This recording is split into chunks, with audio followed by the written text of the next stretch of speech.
So I have my first reply video. A relatively new YouTuber named Real Rationalist, and he actually has been one of the people. He's known as Target on the Cosmic Emporiums, and he covered the one of the videos. I guess it might have been a video I made by myself on about the alternative scene and Bill Ryan. But he so let me find, where is that? Okay, so I'm going to cut to a part. He focuses. He plays like parts of the video, then he responds to it. I mean, it's really actually pretty neat. I'm pretty impressed with his video skills there. And so anyway, I'm gonna share this with you. There's that with one of my bug-eyed looks. And let me kind of just go in there for a second and make that full screen, and then we'll pick it up from there. You know, to me, Corey Goode and Will Cocker are a market, and there are the people who feed the market. And until David Wilcock found the good times, and to me, kind of, selling his soul. David Wilcock didn't sell his soul. He sold his brand. And that might be worse. Because selling your soul hurts. So anyway, I agree with Target there. And I guess that was kind of a falling into a cliche. And thank you, Target, for relieving me of cliche. Cliches often leave us just actually being lazy and not saying what we mean. And I love the fact that you nailed it. David Wilcock sold his brain. And he's on a long list of people who get scooped up in one way or another for their talent, so that they own the talent instead of us owning the talent. It's kind of like they take, the theys, the controllers, the invisible and not so invisible people, scoop up the talent, and put it under contract, and there's been a trade. And again, I'm not gonna, I'm gonna call it like I see it, but it's not it's called a situation. Like I said, David Wilcock has done brilliant work. And the fact that he did do brilliant work that was quite meaningful and powerful is why they wanted to have his signature. And so something about that, and he said about spooked, and I was using spooked on kind of multiple levels there. You said, he mentioned money, and my whole thing is, yeah, but money from whose payroll? So for me, spooked there was a lot of ways. I mean, he might have, there's another way of being spooked where, you could live your life precariously, or you could live your life sweetly. And right now, I see something, and I hope this doesn't sound too cynical, where I have respect for David's intelligence. And integrity, people might define integrity differently. And people are entitled to their own definitions, and we're entitled to think, okay, well, our definition isn't the same, but based on your definition, you are in integrity. I mean, when it comes to the final game, for me, I don't play nuance, but I allow it, because there's not much point in contesting it very often. But so David Wilcock's an intelligent person. And you have to wonder if this turn that he took is very, very popular. And you have to, as much as you might, certainly appreciate the support you're getting, could you get to a point, and some artists get to that, especially when artists are owned by other people and they're pushed in direction, and then they're not even digging their own art anymore. And then there's a certain amount of contempt creeps in for their own audience, for like, kind of like for not holding them to account. I mean, again, that's kind of like a cynical view, and it could be projecting onto him. Because again, but there's just so much untapped potential for doing things, coordinating, and realize that, and more defining what it is we're up against, and then what it is that would serve us to build out of this, and remember the primary thing we have to do is work our psychology and our emotions in this gathering. And yeah, actually, I got a few things I wrote here. Like, okay, now let's say I had played with the idea, that everything Corey Good said is true. And especially you might say, hey, this has nothing to do about blue avians. I mean, the secret space program, man, free energy, for those who don't like this planet, the dream of getting off of it. And I agree. I think there is a lot of validity in looking into the secret space program. But when I look into the secret space program, let me, if I hold this up a little bit quicker, if I'm looking for secret space program, then I'm kind of, I'm going to go to people like J.P. Farrell, Richard Dolan, and then, somebody who brings like why so much of this and the dirtiness behind it, is Catherine Austin Fitts. And then you have like people like Linda Moulton Howe, and I do believe, yeah, okay, Linda Moulton Howe. All right, now she does almost so much of her stuff now is on the secret space program, and and of course, secret space program also brings in a certain amount of UFO enthusiasts. Now, I don't know about you. I check out some of the UFO things that go up, and a lot of them is the same old tired blobs. Okay, here's a picture from Linda Moulton Howe, her 2015 thing in Texas, where she was at. I guess it was secret space program conference was what it was.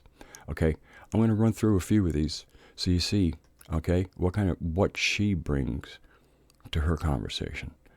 Okay, see this? This was hovering, and this is a picture from somebody who used, I guess, their camera of their phone to take this. And according to the person who took these pictures, this thing kept on kind of cloaking and decloaking or appearing and disappearing, however you want to look at that phenomena. Okay, we move it along, and this thing this man caught he was on his bicycle, and when he saw this thing, okay, so these are the pictures. Anyway, they capture some of this, and there's a lot of that kind of space-looking writing. But in the middle of all this, there's actually some real writing. That is a code that they looked at, and they looked it up on Google, and I found out that this craft, because of the serial code that is in more detail, the mission name is Deep Space Program Science Experiment. That particular wild-looking craft was Clementine 1. And then the producer or institution name of this craft is the Naval Research Laboratory. Okay? So, all right. So to me, if we're looking for secret space program stuff, there are amazing people out there who are bringing visual goods and research goods. And so again, I'm just trying to legitimize a little bit of it seems like a hard-ass stance against that particular coverage of the secret space program, the one that's going on Gaia TV. This way here, I don't have to mention any names, because I gotta tell you, man, it is unfortunate that some names come in here, and that's why I really want to be kind. And I David, if you hear this or see this, David Wilcock, thank you for everything you've done, and whatever you're doing now, it's for you to do. You're gonna get you might get little jibs and jabs, but look, this, we if you ever want to come back, we're here. And that's actually going to tie into the very end of this when I do, because I want to talk about the YouTube thing and just about being adults, and which to me is to be emotionally composed and not all plugged in. So yeah, the Secret Space program has really much better places to gather intel. I mean, again, the truth seeking is really intel gathering on whatever the subject. Even if it's the fifth dimension, you're gathering intel, and you want to be informed. And so I just, I think that there's less glitz with some of listening to J.P. Farrell might not be for everybody, but man, if you want the goods, I have a couple of his books. The guy's done amazing research. He writes the books with an even more, in the background, more amazing researcher. This stuff is, this is legitimate stuff, and it's mind-blowing, too. And what's good is because these people have done the research and have the language, when you're reading this, there's so many dots filled in. This is a real working story. Somebody starts asking you questions about this, and if you have the capacity to either find a page on a book or remember it, you can talk it through. And that's that's the kind of research, and to me, that's exactly what Bill Ryan is talking about. That's what Richard Dolan's talking about on the recent thing going on Project Avalon. And I'm going to be starting a thread at the One Truth, because that's the One Truth forum that we call TOT for short. That's where the TOT casts come from, and it's going to just be on this subject. It's going to continuing the conversation or the alternative. I had a title for it, and in the middle of this, I can't recall it, and hopefully afterward I will recall it. So and of course the SSP is tied in with what? Disclosure. Now, if you listen to people like Catherine Austin Fitts, she's doing something that is not exactly what everybody would go, this isn't the kind of disclosure we want. But that is the compromise at both high and very high levels of government with regards to human trafficking, pedophilia, and snuff activities. Snuff said. I'm purposely avoiding lurid language. If you don't know, because if you don't, hopefully you know exactly what I'm talking about, and that is one disclosure that Washington certainly doesn't want. Very reliable sources. And look, if you kind of put the creep dar out over that group, it's like about 30% of them could be pulled out of their chairs with evidence that apparently is known about them. That would be traumatic for the nature. You think the Twin Towers coming down by however they did was traumatic? Try almost a third of your Congress being arrested for minimally engaging in activity that resulted in sex with children, and maximally into the killing, either just outright killing or in the more lurid sacrificial aspect of it. So that is the, and Catherine Austin Fitts has touched on that. And so disclosure to me, and Jordan Sather, my favorite other person hooked into the same noosphere channel as me, it seems, and a lot more energy. He's, where did I go with Jordan Sather? Catherine Fitts. No, it had to do with this. Oh my God! I wish I hadn't had to stumble on his name. But he does Destroying the Illusion. Maybe if I get back to it. Oh yeah, High Places. Yes. And he's also covered, when he talks about disclosure, he does the exact same thing And I mean, I've done it over some months in my thread, little by little. I put out these little blurbs. He put it out on a whiteboard and really stated it, and it was just, I love that guy. I love you, Jordan. And I really enjoyed you with Lisa Harrison. So that's another aspect that is not really very popular, and it's part of why our governments are so broken, because it's a compromised institution. And compromise is a euphemism. I always, like, we have a criminal justice system. Yes, a justice system largely run by criminals.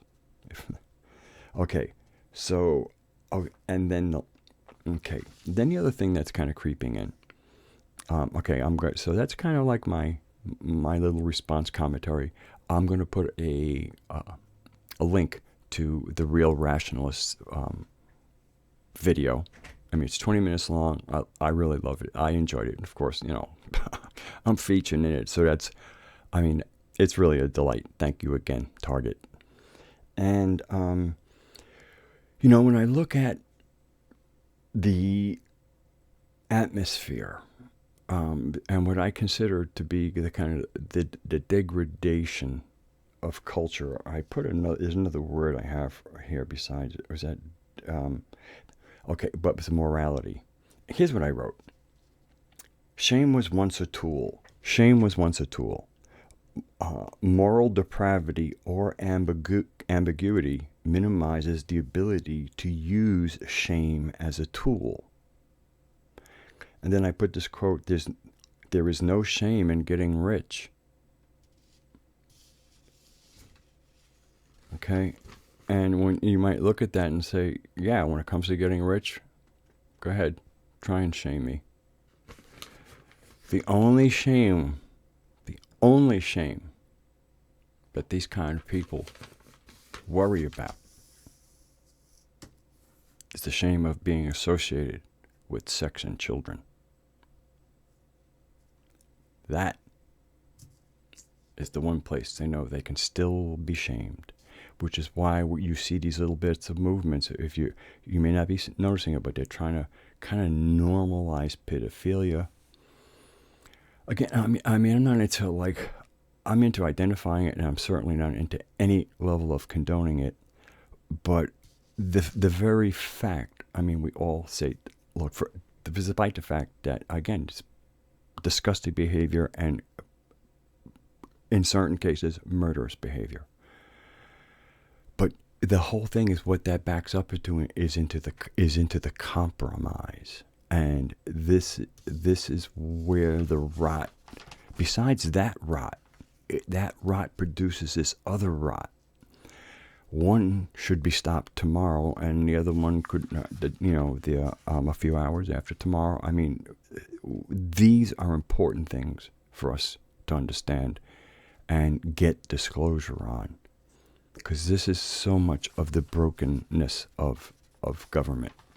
Besides their, lust for power, but that's often what happens. The lust for power allows them to get compromised in ways that would amount to minimally the kind of shame that works in the social construct. But the degradation of our morality and ends justify the means kind of thing is, and so you either have what I call depravity or an ambiguity, and with basically it's kind of like, define shame for yourself, and that's what I'm saying. Even at the ambiguous level, it becomes this kind of thing where you have to find out, well, what would shame them, and that's what would shame them. And that's why there are real attempts to silence this. And from what I know of, there are people in government that want to do this, but they don't know how to deal with the shock and the trauma to remove that. I mean, think of it as being your body. Think of it as a human body, and 30%, that's almost a third of your body, suddenly not being there. You think that wouldn't be traumatic? So, I mean, this is a deep issue, and this is why I said so much of what we have to do is psychological. Because once we're ready, once people are ready, they're gonna kind of say, okay, it's in my head now. Now it needs to show up in my reality. And we know it's there. What are you hiding? When you call people on that's when the public needs to do is just kind of, if they get in tune with each other, they can go, we smell something and we want to know what it is. And then you have all these white hats and what they call weaponized autism of people who just go looking around stuff and then they put it on public boards, and next thing you know, the alternative media has picked it up. And usually this is vetted stuff because in this kind of geeky community, your reputation matters. You're anonymous except for like how basically your reputation and what you're good for. And so it's a culture where integrity matters. And just, and if you're going to do anything spoofy, you find out people like, in a certain case, these guys are kind of, they're associated with the alternative media. So the people who are kind of following the MSM, sometimes they will put out some just complete, what's known as shit posting, put it out there, and it confuses people. And that's the kind of little impish humor of the weaponized autists that do a lot of this work. God bless you guys and ladies. Guys is a neutral term, I hope. So anyway, that was, and then my last thing is about YouTube. It's going to be a good time. I've been listening to a lot of different people and their views on YouTube, and more often than not, the person who is thinking so much like myself and expressing himself in his own unique is Styx Hexenhammer. 666, if it needs. I mean, I think a lot of people call them Styx. To me, calling them Styx Hexenhammer is like short. And his whole, and I also like the fact that he also did not support for himself. Again, this is all about our own integrity. People will do what they want to do, but I know that I never wanted to monetize my channel because of what would be presented to people. And also, I guess, sure, it feeds YouTube. I'm happy about that. But, if it, just the people, those big corporations to me are part of the octopus that sits on the face of humanity. I don't like feeding them. And I'm pretty sure that maybe Stick said that, maybe alluded to it, but it's, to get you have to not, besides detach from the matrix, you have to try to look at the ways that we feed it. Now, we can't, there are certain times, without feeding it, you will find that you don't have the number. But there's a lot of places we can, and not taking ads is a denial to people who have crafted ads to get into your head. And by not taking those ads, we don't expose people to their dark marketing sorcery. Okay, so a little more water here. So, and what I also like is that, Styx and like myself, I like YouTube. And we all, the pace, we all have different subscriber bases, but we all kind of did what we could. I brought the game that I knew best, and I have my results for it. But we've all been doing this, some of us longer than others. For me, it's a little over 2 years, 2.5 years. Not quite 2.5 years, 2 and 5. And that's 2 years, 5 months. But, I'm going to put myself in the collective we built the place. We made it why it's popular. And so recently, a few other people are covering, I guess, this interview news. It's kind of like a newsreel because she's standing up. It's, I guess, the president or CEO of YouTube, Google, something like that. The one who's kind of like at the head of this brilliant idea of YouTube TV. $35 a month. And from what I know, if that's your basic subscription, I think if you want to get Showtime or HBO, that might be a little bit extra. Basically, it's the same thing as what they had on TV. So what it is they're basic, because people are abandoning TV for the internet. These geniuses seem to think that moving TV to the internet is somehow going to make the same crap that people ran away from palatable. As if it comes from a different tube, it's different shit. And this is, I don't know how many videos you listen to or how long you listen to them, but I am proposing that AI, I'm going to call it artificial intelligence counseling. Okay, let's say that, like, you have like Siri and all these other little artificial intelligence for the plebes. Well, imagine Siri on steroids and with some quantum dust sprinkled, and and basically you either talk to it or somehow however you interface with it about what's bugging you about the public now, and then or a business problem. And Google is kind of at the forefront of this AI interface. So to me, who might be the first company to really try and like take market direction from their AI? I mean, right? I mean, these guys seem to really believe so much into all this robotics and transhuman. I mean, they're dazzled by it. They're under its spell in a way. But maybe they're under its spell because they're under another spell. But that's kind of getting things tangled. But I'll get back here in a second. YouTube and the ads. I took melatonin because I didn't realize. So apparently it's kicking in a little bit.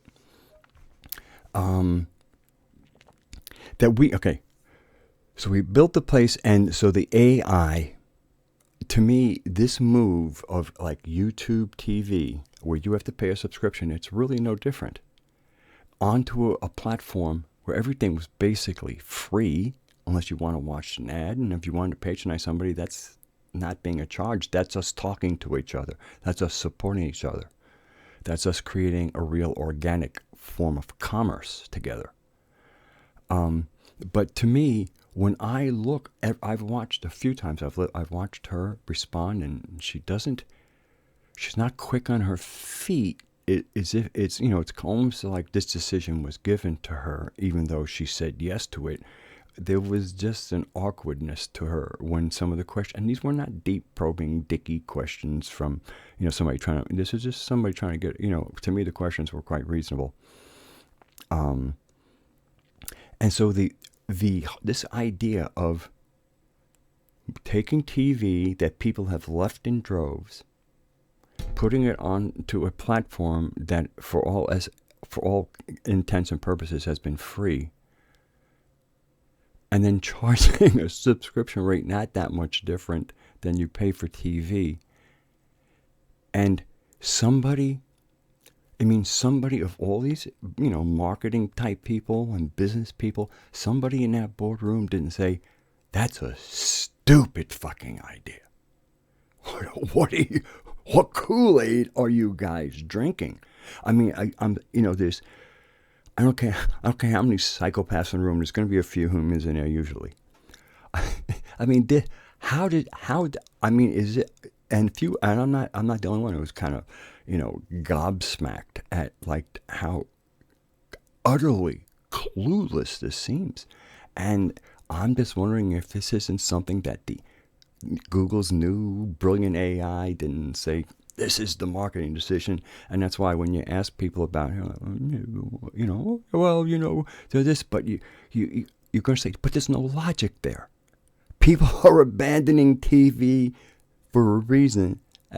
I mean, again, I've stated it. I don't want to repeat myself. That would be boring. So anyway, I just want to close with, so YouTube is abandoning us. Okay. So now certain people were making out, and I'm sorry, they're not making out. But we're in a battle right now, and there's going to be bruises, and those of us who never depended on that are kind of inoculated against that. So what I'm just going to be is like, for me, the whole thing is YouTube dumped us. Okay, they dumped us for the whole TV crowd who's going to come in and offer them their content that nobody really wants to watch for a subscription. I mean, again, I don't this business model. I'm not claiming an MBA, but I can balance a checkbook. I can see a market. I'm a performer. I can seize up a market in a second. Sometimes it takes a song, but you'll find out.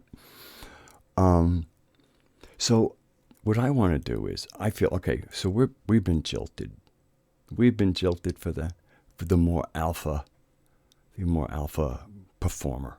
Okay, promises better goods. If most of us who are seeing kind of the same thing, and again, I am not alone. This is not out on a twig of speculation, really. That this is going to fall flat on its face. That without, and so basically what they're doing, what I can tell, is that the most of us, they'll shine the spotlight on a few of us. She mentioned a certain content creators, whatever. I feel bad. It's going to be kind of like one of those borderline kids that really isn't a goody-goody, but he happens to put in a good day at school and he finally gets a gold star. It's like, oh, God. So anyway, basically for the most of us, they're kind of putting us in the ghetto.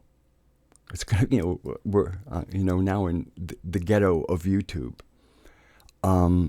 And, with its own culture, and we can say fucking shit and everything else. But again, to me, most people don't abuse it. Some people, I think, are quite potty-mouthed. I use it when it seems appropriate, and I don't look for opportunities. And if I don't get too cranked up, the F-bomb kind of comes with emphasis. So if I don't get too cranked up, F-bombs are not naturally occurring for the most part. Usually, but I'm speaking about the government. Usually, I'll find room for an F-bomb. And so we're jilted. We've been jilted, and we can go live at the homeless people's shelter. All right, that's where we are. Okay, we'll survive. And of course, the other thing is all this blocking. I mean, we kind of, we have a fairly tech literate people for the most part. I mean, yeah, it hurts people. It certainly hurts us people finding us incidentally in the ghetto. But our other, the people who know where to find us will always know where to find us, and they'll be there. And, maybe they'll realize that we need to try and send it out a little bit more because of that. We'll get this worked out. But the most important thing is YouTube, I think, will at some point realize they blew it. The advertisers are going to realize they blew it. I mean, again, there's all these gamers and stuff like that that are just saying, I don't care. Even my people don't care. They'll watch your mindless things. They don't care. So there's this whole market they just gave up. At least, part of marketing, you at least get to dangle it in front of somebody. If you don't get to dangle, you have really failed. So when they come back to us YouTubers, let us be the magnanimous ones. Let us know we knew you were coming back. We knew it. You had no choice. The only reason you have a choice is because we're deciding to take you back. So, of course, that'll be in the future. Maybe we can have some fun, if that's even a thought worth throwing around. But, let's be the adults. Let's show the real love. That when they ran away from us for the big allure and whatever, that, we kept our heart warm. We put it a little bit on standby, but ready to come on. And when you're ready to come back to us, YouTube, we can make it work. All right, so that's my little rantings and craziness for the night. Apparently the melatonin might a little bit. I didn't really feel anything, but I was noticing a little cognitive transmission interruptions. Anyway, I personally feel lots of love for everybody out there, and I do mean everybody. I could probably have a lot of fun just qualifying that, but I'm not going to do that. And so, but stay sane. Try be more discerning. I found something about the Schumann resonance I could even do a show on, because it's a good example of how something can go out, get misinterpreted. Then we look at the real data, even from something that's there, that somebody could very innocently, because they're not qualified to interpret the data, misinterpreted, and gives, in this case, instead of they were reporting increases like in the frequency of the Schumann resonance, and in fact, it was the amplitude of the frequency. Very different thing. Anyway, but we can, and we, as long as we keep on not being afraid, it's like, hey man, we get it. I might have done the same thing myself. It's very easy. Again, none of us are experts, but since those of us who are not experts on certain subjects, and that's why I went and I checked. I'm not an expert, but I know how to read graphs, and and I confirmed. Anyway, so we'll get better all the time. See you later.